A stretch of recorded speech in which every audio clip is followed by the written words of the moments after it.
Hey guys, so we're going to show you to go from this to this.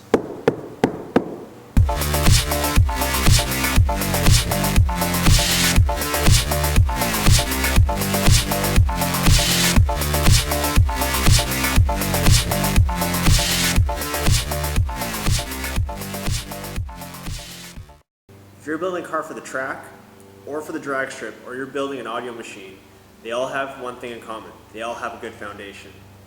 If you're going to build an audio car, or you're just trying to build a good car in general, you really have to look into doing some sort of sound deadening. Now, especially when it comes to speakers, most home theater speakers will have wood, something thick like this. This is MDF. We use this for a speaker plate. Now, what cars are usually constructed out of is thin, flimsy sheet metal. Now the whole idea is we want to give the speakers a better foundation by using sound deadening. This is basically what's going to really start to affect the physics of the speaker by giving it something more solid to mount to. There are a lot of manufacturers for sound deadening. Right here I have three major examples. I have Stinger Roadkill, Dynamat, and Hushmat. Now the application concept of sound deadening is pretty straightforward. So we're going to show you the Stinger Roadkill right now.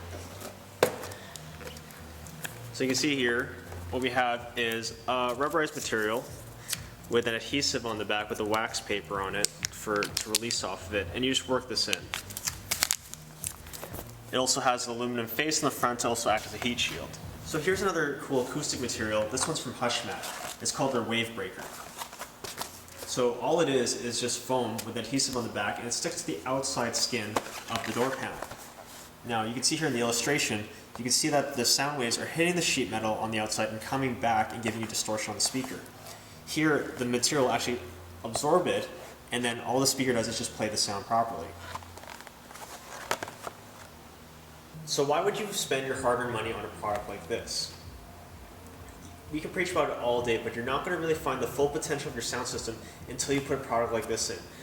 This is what really makes a car sound clean in terms of mid-range bass and that low-end bass. This is what cuts down on road noise. If you watched an episode of American Hot Rod a long time ago when they made the aluminum tub, aluminum was a really good conductor, and the vehicle's body actually got really hot. They actually lined Dynamat throughout the whole vehicle to help keep the temperatures down. There's a lot of benefits to putting a product like this in. Some people say, well, you're going to weigh down the vehicle a lot. In all honesty, you're not going to weigh it down enough that you're going to lose a lot of races. And first of all, why are you racing so much on the street that you need to cut out sound deadening? This is a product for people that want to build a very good overall vehicle or a very clean sounding audio vehicle. It's the only way to really do it.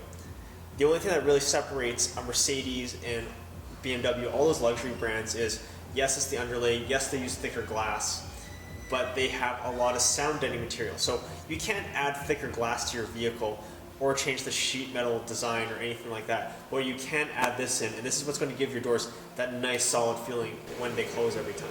So there's lots of brands out there to pick from, and I've shown you some of the top brands in this industry to put into your vehicle.